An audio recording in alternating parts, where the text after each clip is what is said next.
right, we welcome you to the Ferris Network on television, 7 p.m.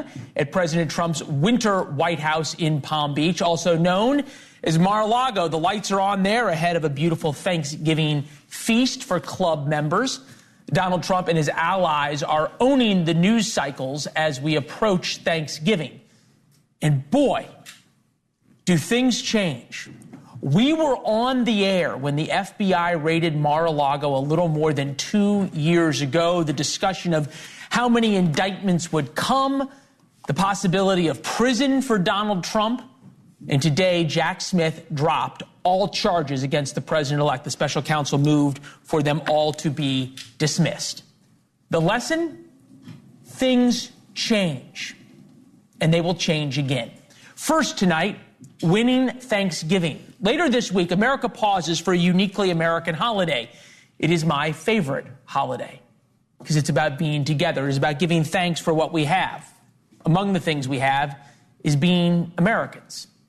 A record 80 million Americans will travel this Thanksgiving to be with family and friends. Hope you are with people you love. Rachel and I are among them. We will be in Florida with my family. And when we collectively get where we're going, we're going to eat turkey, watch some football, and talk about a whole host of things.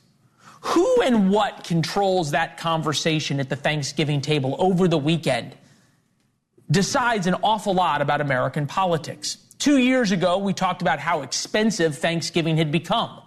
Last year, we talked about the border. This year, Republicans want us talking about how great Trump is. And Democrats aren't really sure what they want us talking about because they haven't figured out what to talk about amongst themselves. That's part of their problem.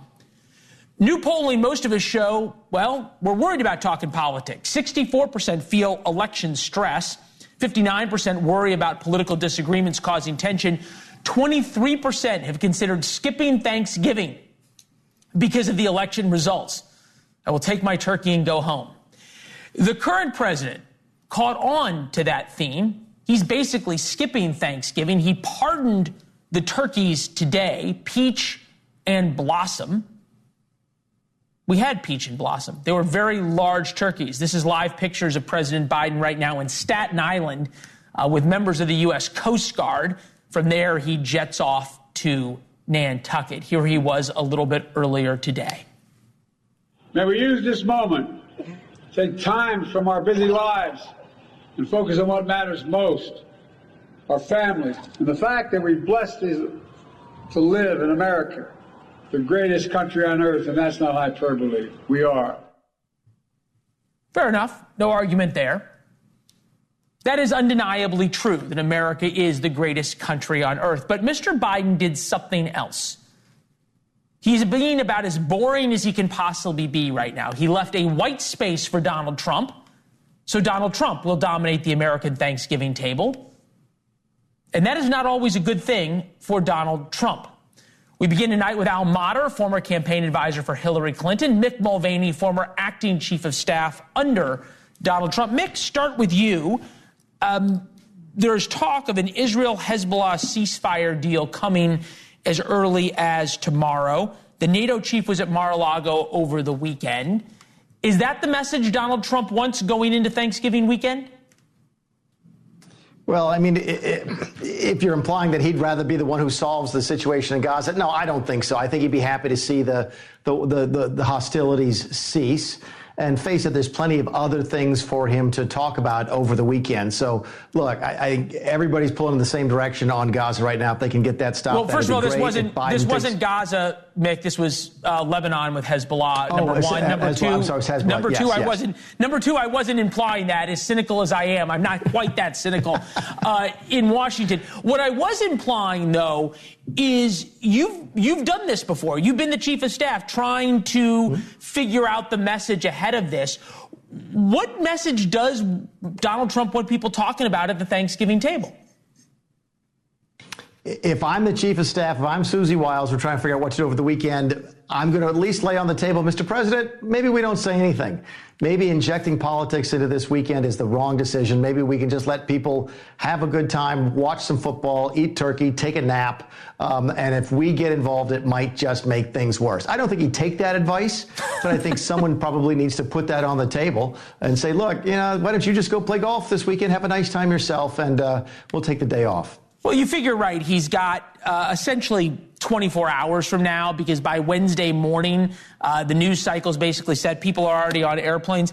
Al, at least in terms of Democrats, what people are going to be talking about is that Kamala Harris says that she wants to run again in 2028. Don't laugh. Is that really what Democrats need right now?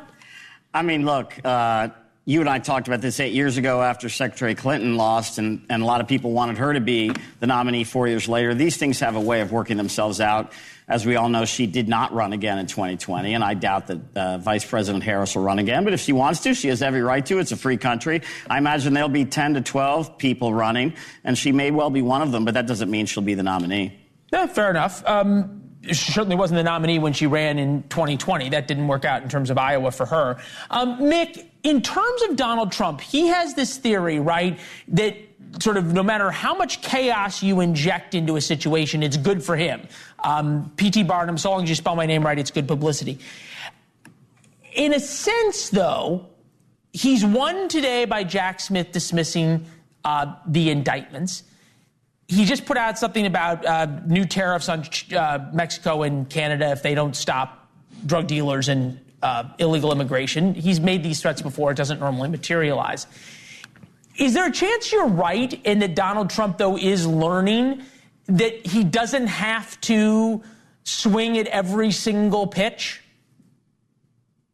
Yeah, and keep in mind that there's always going to be a little bit different rhythm and feel to a second term anyway, Leland, because he's not the candidate. Keep in mind, being a president of the United States in the first term is the hardest job in the world because it's two jobs.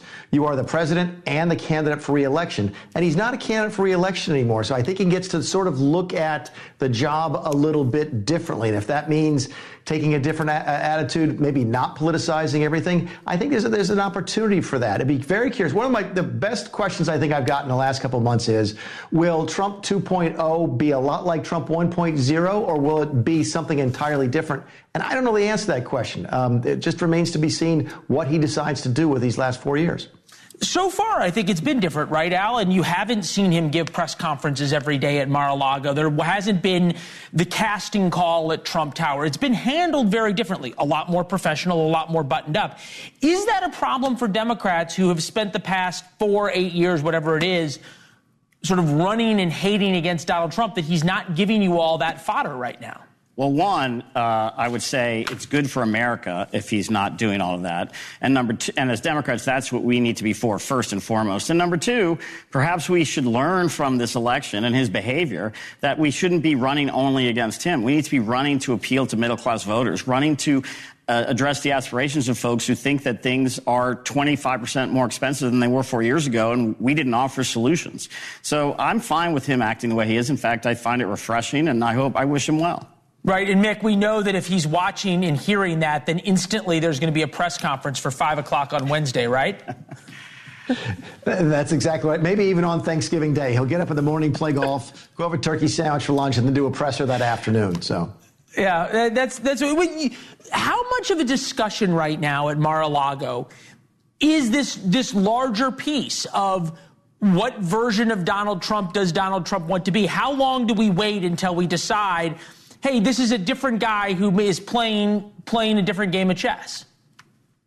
Now, I don't think that's a discussion. That's an internal decision for Donald Trump to make. Keep in mind, you talk to chiefs of staff. There's not that many of us, maybe 24. And what they'll all tell you is that every president is different. And even within presidencies and within individual terms, presidents are different. The first 2 years of this next term may be very different than the last two. He may look at the first 2 years and go, you know what? This is my chance to get legislation done because I control the House and the Senate as well. Chances of that going past 2026 are probably pretty low. So maybe you get Donald Trump, one version now and another version a year from now. But that's him. That's not a discussion that the staff is having. They're not going to go to him and say, Mr. President, we think you should do this and be this type of person. He's going to sit back and go, How many times you've been elected? None. We're doing it my way. That's just how he works. Sorry. Trump approval ratings post-election. A Pew Research study finds 53% of Americans approve of President-elect's plans and policies for the future. At this point, just 40% approved of his plan for the future. In 2016, I've seen polls as high as 60% approve of his transition. Al, to that point, why we still talk about polls, I don't know anymore. But are Democrats engaged in a level of soul searching that perhaps you don't want people talking about you at the Thanksgiving table? Not sufficiently. I think too many folks in our party don't fully understand the significance of the whipping we just took. The fact that Republicans for the 9th time or 6th time in 100 years now control all 3 branches in an election like that. It's very unusual that happens. The fact that Republicans won the popular vote for the first time in 20-some years, very unusual. And people need to realize when they sit in safe seats and safe districts that just because they won doesn't mean that Democrats writ large are guaranteed to win. And we need to look at our messaging very, very hard. Okay, we actually have some of this. This is Democrats on the plan for the future, economy, and border.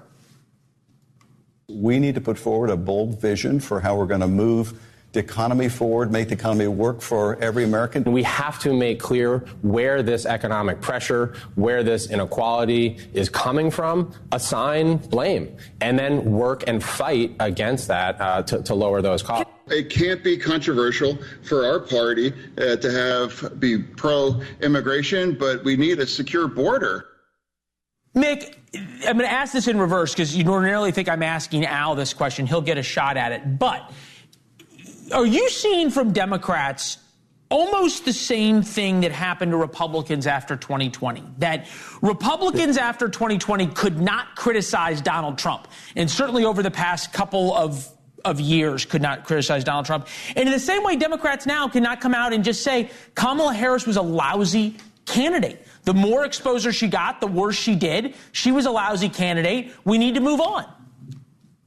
That's a tough conversation for any party to have with the leader of their party. But you mentioned 2020. I go back to 2008 when we got whipped by Barack Obama, lost the House and the Senate, and essentially came out and had these exact same conversations that Democrats are having now. What are we doing wrong?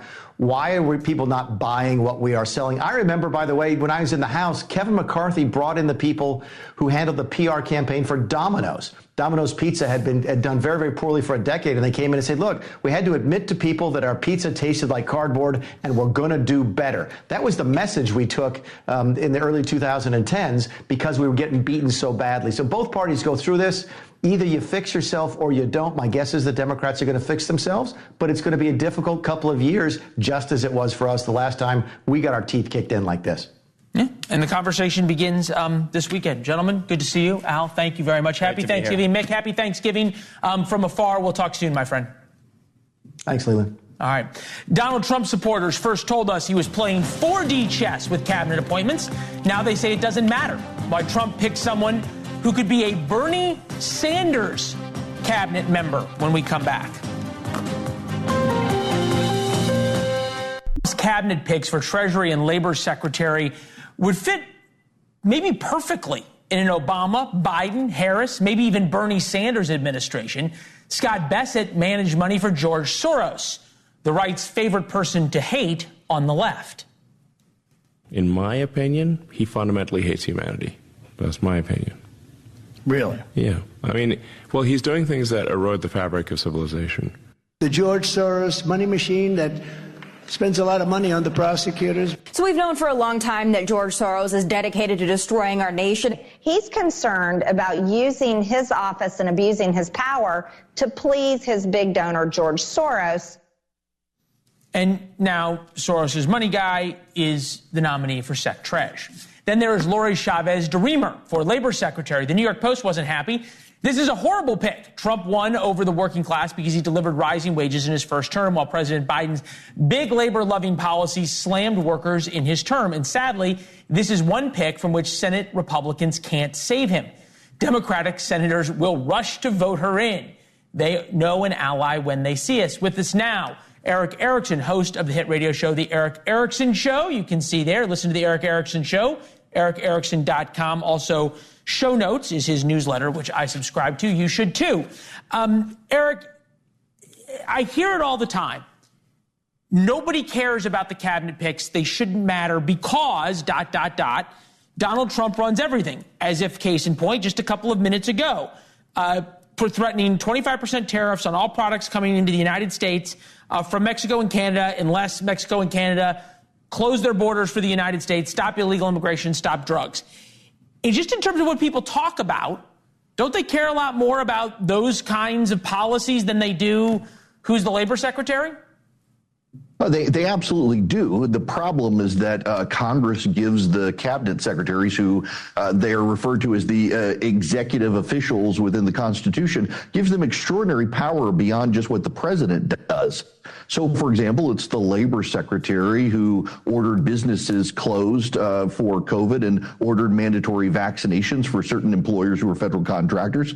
It's the Treasury secretary who actually sets most of the economic policy and signs off on the national debt and bond issuance without the president. It's the Commerce secretary who provides a lot of the trade policies, and it's the Attorney General who decides who to prosecute and not when the FBI is investigating, not the president. All these powers are delegated by Congress.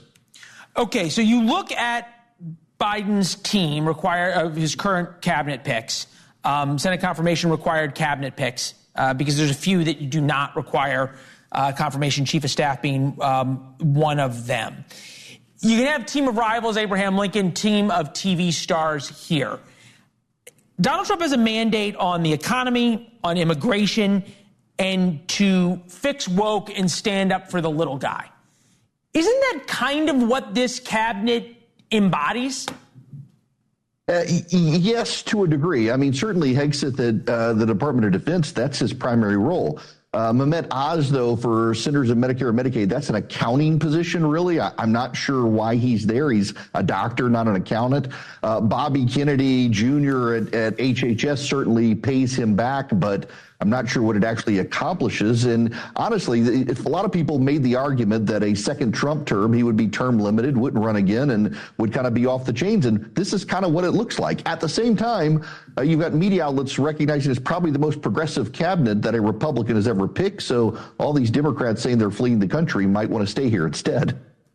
Okay. And I guess if we think about that, Donald Trump didn't really run as a conservative. He ran sort of as this populist, anti-immigration, half war hawk, half peacenik, can change candidate. Isn't that what the cabinet kind of represents? And I say this respectfully to somebody who's a diehard, intellectually honest conservative, as you are, that's not really who Donald Trump ran as. Right. This cabinet does reflect Donald Trump. It's a very populist cabinet. The problem with all populist movements ultimately is they kind of collapse through division. And you can see, for example, the Marco Rubios and the Mike Walzes in national security and state. It will clash with someone like a Tulsi Gabbard, who will clash with John Radcliffe, who's at the CIA, because they do have intellectual presuppositions that they form for the way they analyze and process things. And all of these people are completely different. So Donald Trump is ultimately setting himself up to have a team of rivals who clash, and he'll have to make the call. 59% of Americans say he is doing something right. They approve so far of the transition. Others, 53, say they approve of the picks. That's up 13 points. Is this a different Donald Trump? And in that sense, should commentators, forget the left because they won't, but should even Republican commentators give him a little bit more runway or a little more rope when it comes to the cabinet picks, and then see where the policy goes? You know, look, for a guy like me who's a conservative, I'm concerned by some of these picks, whether it's Kennedy or Chavez DeRimmer. At the same time, this is the first Republican since 2004 to get the popular vote in an election. The people clearly like what he's doing right now, although whether they understand the details is beside the point. They're clearly giving him the benefit of the doubt. And so an anti-Trump obsession right now, I think, helps no one. But then I do think that people like me do have a responsibility to voice some objections to people, for example, like Chavez DeRimmer. And there are plenty of people out there now who do they really believe that Donald Trump knows what he's getting, or is it just payback to the unions or to Robert Kennedy for an endorsement or Tulsi Gabbard? We need to have some sense of that, I think. I'll go at this one more time. There is this sense of, why are we talking about this? And I say that because, at least in all the conversations I have on the weekends, nobody's talking about Trump's cabinet picks. They're talking about the issues that Trump was brought in to fix. I think you're making the point that the cabinet officials are the ones to fix them, albeit in an unusual way. Has conservative commentators or commentators at all lost the credibility with the voters on whether or not certain people are going to help their issues? I think for the people who voted for Donald Trump, they're there for Donald Trump. But ultimately, this is why there's an obligation to warn on some of these picks. People want Donald Trump to succeed. They want him to fix the economy. If he's delegating to people who aren't capable of carrying out a vision that will fix the economy, people are going to blame Donald Trump. No one's ever going to blame a cabinet secretary for anything, let alone care about who the cabinet secretary is. But if you have incompetent people or people who don't agree with your agenda in those positions, you're going to get blamed when they failed to carry out your agenda. Well, and it was Donald Trump who said that a lot of the problems he had in his first administration was from the people he picked. Eric, always intellectually honest, which is what I admire. One of the things I should say I admire the most about you. Happy Thanksgiving, my friend. We're grateful for you. You too. All right. We first wrote about this story in War Notes. That's our daily newsletter. Every day, 4 p.m. Eastern gives you an inside look at the day's top stories, our thoughts on the top stories of the day. You can go to warnotes.com and subscribe for free. You can also follow us on social media at Leland Vittert. Most of America's military right now isn't ready to fight tonight. In fact, only half of America's long-range bombers could fly a mission right now. Is Donald Trump's plan to kick transgender service members out a real solution? January 20th, Donald Trump inherits a dangerous world. Ukraine, the Middle East, China, Russia, North Korea. And an American military totally unprepared to deal with it. There isn't an aircraft carrier in the Middle East right now. The Navy doesn't have enough of them for all the world's hotspots. Roughly half of America's long-range bombers couldn't fly a mission tonight. Think about that. If war breaks out, we are at half strength. And almost 20% of Army active duty soldiers are obese. Donald Trump promises to fix that and more. Time is of the essence. Just an example of where America's foreign policy situation is right now. Under the Biden administration, new reporting shows that in the days following Trump's election, the State Department offered employees counseling. In a dangerous world, the people charged with protecting our foreign interests have been triggered by Donald Trump's win. Republican California Congressman Darrell Issa, senior member of the House Judiciary Committee, is with us. Congressman, good to see you. I see you chuckling. Do you think that headline's actually real? Oh, it's more than real. I had some of those very few Republicans take pictures of some of the counseling sessions they were forced to go to and say, what is this? I'm not in mourning. It is amazing, Leland, but these are the kinds of things that have been happening at the State Department. As you know, we covered on Foreign Affairs, we covered their counseling people in Mexico on how to lie at the border to get through. The State Department has been on the wrong side of the American people for the last 4 years. And during some of the Trump administration, the first time, they certainly fought him. You think about that, and I'm glad you brought that up. Rex Tillerson was brought in by Donald Trump, outsider, the CEO of Exxon, one of the world's largest and most profitable corporations, to take a wrecking ball to the State Department. And somehow he was going to reform it, both in terms of policy and in terms of the actions you laid out. And in the end, it was the State Department that ate him. Do you see anything different that's going to happen this time? Yeah, Donald Trump knows his way around the lowest point in all of Greater Washington. That's why they call it Foggy Bottom. The swamp is really centered right there in that part of Northwest Washington. The president's going to obviously not just put Marco Rubio there. He's going to have to put a legion of deputies there to clean up how we procure, how we man, the HR policies, or what you might call the woke policies. And by the way, that little caption about DEI dies, I own DEI.com as my URL because I'm Darrell Edward Issa. So I take exception that DEI is dying and will tell you that, in fact, it will be alive until Trump absolutely attacks it as the wrong approach. We believe in merit, not in number counting by various social groups. That's something where Secretary-designate Rubio and Trump agree. A strong national defense, but a peaceful world. These are things that Trump had to learn the hard way in that first term. And obviously, Mike Pompeo, sometimes in, sometimes out, he worked hard to try to reform the State Department. And he only got part of the way done, but there's a lot of lessons that we'll learn. All right, so we do a world tour here, right? You think Ukraine, Russia, the Middle East, North Korea, and China. Is the State Department, and you say there's going to be a legion of deputies here, but the State Department's a bureaucracy that works to survive. Bureaucracies feed themselves. Can we afford the time right now to reform the bureaucracy of diplomacy?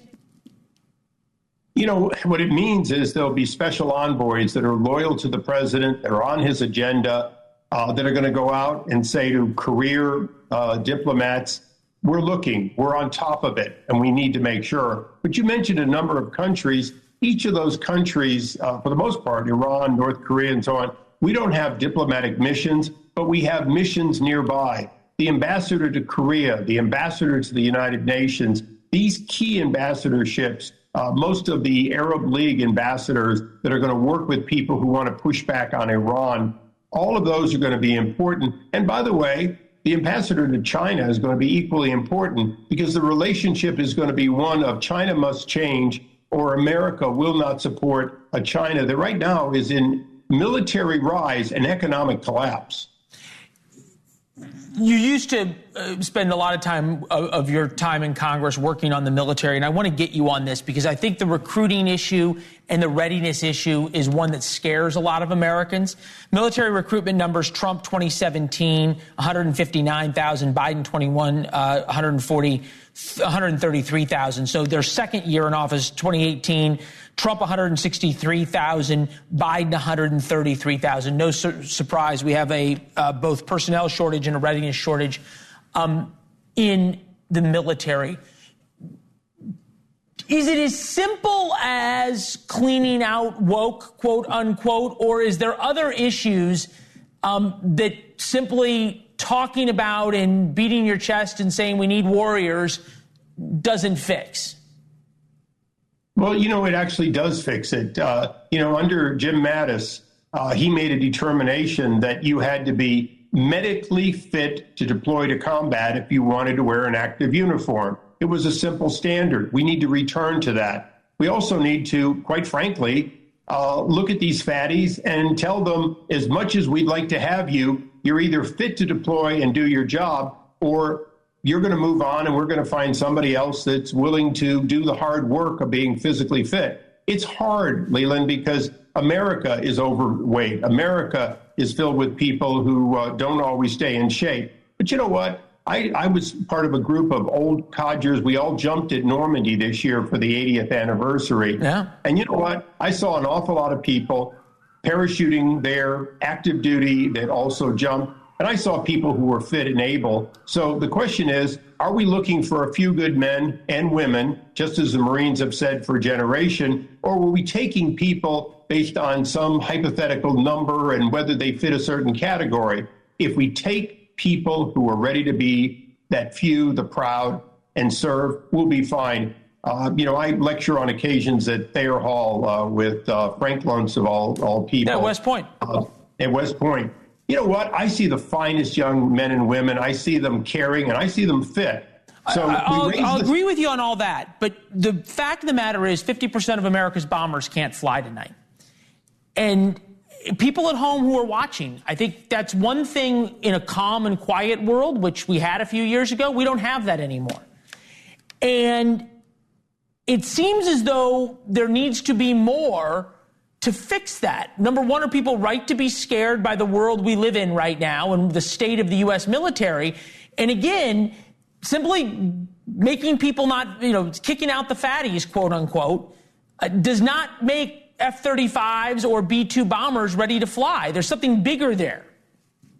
Well, I have two times in my career. One was during Jimmy Carter when we couldn't even get helicopters in to rescue our folks in Tehran. And we fixed that in a relatively short period of time with Ronald Reagan. The second time, quite frankly, is when I came in as a young new congressman, and the same thing. Half of our aircraft were not able to fly at the end of the Clinton administration because they were chintzing on defense. We can fix that by being fair, but also look at Elon Musk standing there with the president saying, just as I dropped 40+% of the cost of launch initially and more since, we can do the military procurement better. We can do it more accurately, which means the same amount of money will go far enough to meet the needs of those men and women who go in harm's way. We can do it, but we're only going to do it by real change and by recognizing that business as usual isn't going to work. And I'll tell you, Trump is very fortunate that he's had not 4, but 8 years looking at this system, and he's bringing in people. Experience matters there. I got it. No, I agree with you there. And it's a different crew than it was 8 years ago that are coming in. Congressman, it's good to see you. We got to run, but we appreciate the time. Thank you, and thanks for covering these important issues. Thank you, sir. Thanks for talking about them. A 2-year-old, you may have seen this picture. Just check it out. A 2-year-old found at the border claiming she's heading to the United States to find her parents. Was so much broken. Can Trump's border czar save these kids? Border czar Tom Homan goes to the border tomorrow to see what can be done and changed on day one. Donald Trump promises an awful lot, including 25% tariffs on Mexico's trade. Tom Homan faces some huge challenges, including the mayor of Denver, who says he won't help and that he's willing to go to jail to stop Trump border policies. Trump's new border czar, Tom Homan, has said that he is willing to arrest leaders like yourself for standing in the way of these policies that they want to enact. Would you be willing to go to jail for these things? Yeah, I'm not afraid of that. No, he'd become a star on MSNBC, do phoners from his jail cell.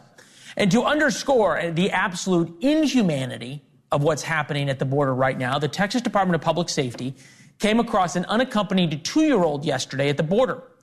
She says she traveled from El Salvador and is on video saying she's coming to meet her parents. Venezuela, mama. Did you come by yourself?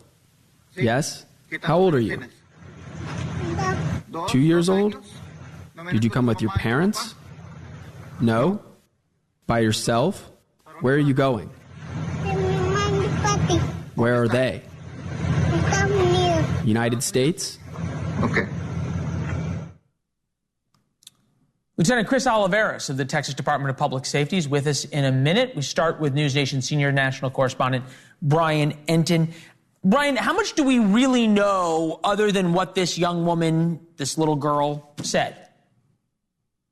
Yeah, we don't know much, which I think is one of the things that makes it so concerning, besides the basics, which is that she came across on Sunday. The Texas Department of Public Safety saw her. She's 2 years old. She was with a group of about 200 migrants, which is not entirely uncommon. But what did really stand out is that she was with 60 other unaccompanied minors, 60 other kids all by themselves, which is the biggest group that officials there in Texas say that they have ever seen of unaccompanied kids. Obviously, the numbers are growing because a lot of people are trying to cross ahead of Trump taking office. But it's terrible to see. I mean, we see a lot of sad images coming from the border with kids, but I don't know that we've ever seen a 2-year-old. And she's holding that sticky paper, Leland. On it, it has a phone number, and then it says Mama Patty.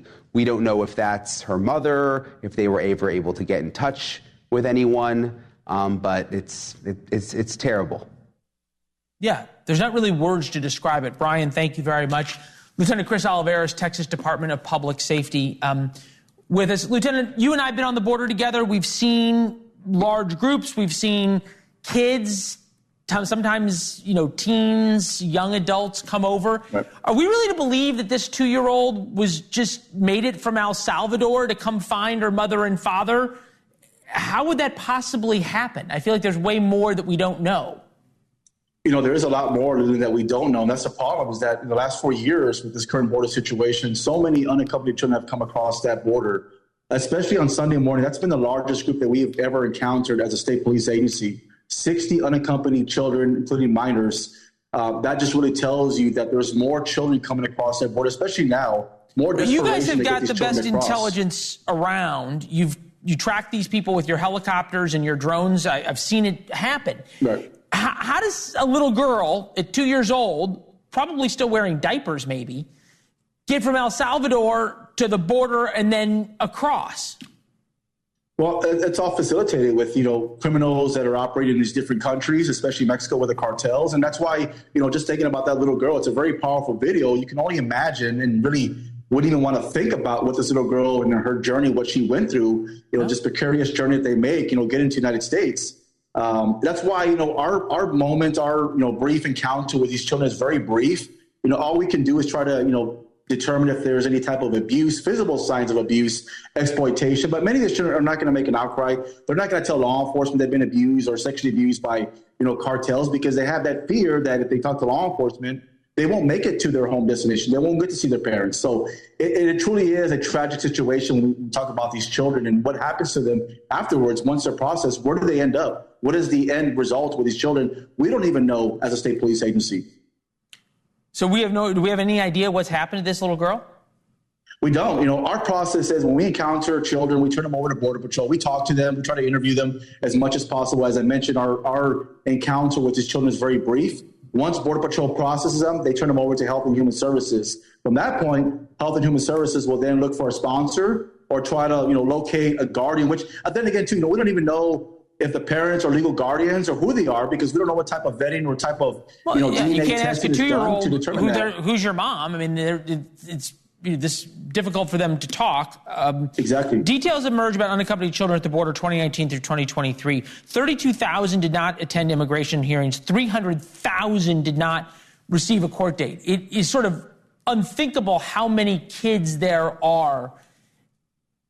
It's possible that there are tens of thousands, I guess, of kids who've been trafficked across the border. Yep.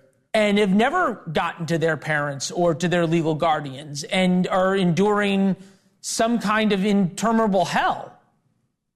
That is the stark reality of it. I can tell you just, when we started Operation Lone Star back in March of 2021, to date, we have rescued over 900 children that have been either left abandoned along the Rio Grande River or found in vehicles that were being smuggled. So when you see a child being smuggled in a vehicle by a criminal smuggler, that tells you that these children are, in fact, going to be used at some point for sexual exploitation or forced labor trafficking. That is really the untold reality of the situation. I think that video right there really puts it in perspective that many people don't understand, but men and women every day of law enforcement come across these children every single day. That's what we're dealing with. Lieutenant, you and I haven't talked since the election, but I will say that there has been no greater advocate for the innocent folks who are being exploited by the cartels and brought across into the United States than you have been over the past 4 years, both in terms of your compassion and in terms of you being willing to lay out a stark reality. We appreciate it, sir. It's good talking to you. Thank you, Lily. Appreciate it. Happy Thanksgiving. And to you and yours, sir. 12-team playoffs. It's happening. Billionaires buying players switching teams left and right. It sounds like the NFL. Why college football might be ruined forever. Even if you don't like football this weekend, it is the most storied in college sports. The Iron Bowl, Auburn versus Alabama, Ohio State versus Michigan, USC, Notre Dame. It has been that way for 100 years. This weekend, still the same teams, but the game isn't the same. College football may never be the same. Billionaire Larry Ellison of Oracle just agreed to pay $12 million a year to Bryce Underwood, who's America's #1 high school quarterback. Sports journalist and professor, George Washington University, Kelsey Nicole Nelson is with us. Thank you. Even despite the fact that Alabama lost this weekend, I was willing to give college football a try. I feel, though, it has been irreparably damaged. Am I wrong? Oh my gosh, look, that one hurt a lot of people, unless you are not a fan of the Roll Tide. But let's just be honest. At the end of the day, college sports come down to money. They're lucrative. And I think what we're seeing right now in college sports is that they're trying to capitalize right now on the growth of college athletics. We see college football numbers continuing to go up. I mean, at a time when we're talking about NBA viewership going down. So all in all, I think this new 12-team playoff format, yes, it's different. It's something that, we're used to the 4 teams, which debuted back in 2014, back when I was an undergraduate student, but now we're going to see more opportunities for college athletes. Okay, so I hear you on opportunities. 12 teams different than 4. That's different than paying the athletes, because once you inject money, it changes everything. Not only for the football players and the few who get rich, but for all the other kids who play all the other sports and have no chance at these kinds of deals. Here's, of all people, my hero, Nick Saban. But at the end of the day, I believed in for all these years, 50 years of coaching, no longer exist in college athletics. So it's always was about developing players. It was always about helping people be more successful in life. My wife even said to me, all they care about is how much you're going to pay them. They don't care about how you're going to develop them. Why is he wrong? Oh my gosh, Nick Saban is one to talk. Look, when things were going good for Alabama, he was at his heyday, he was in his prime. But when it comes down to it, college athletes were giving their all to these colleges and universities and seeing nothing for it. So honestly, I'm a fan of NIL. I don't see why they shouldn't be getting paid. And at the end of the day, I think it's made college football more competitive because we're seeing more of the talent spread out at more diverse universities. And this is why I think actually this college football championship is actually going to be a much better breed of football for all of us because the talent is spread out. So I hear you that it's better for the viewers, and you may be right. I'll give you the last 30 seconds. Is it actually better, though, for all of the student athletes, not just the couple who are getting rich, but the kids who don't have an NIL deal, and the soccer players who aren't getting cut in on the deal, and the water polo players who used to be able to get scholarships?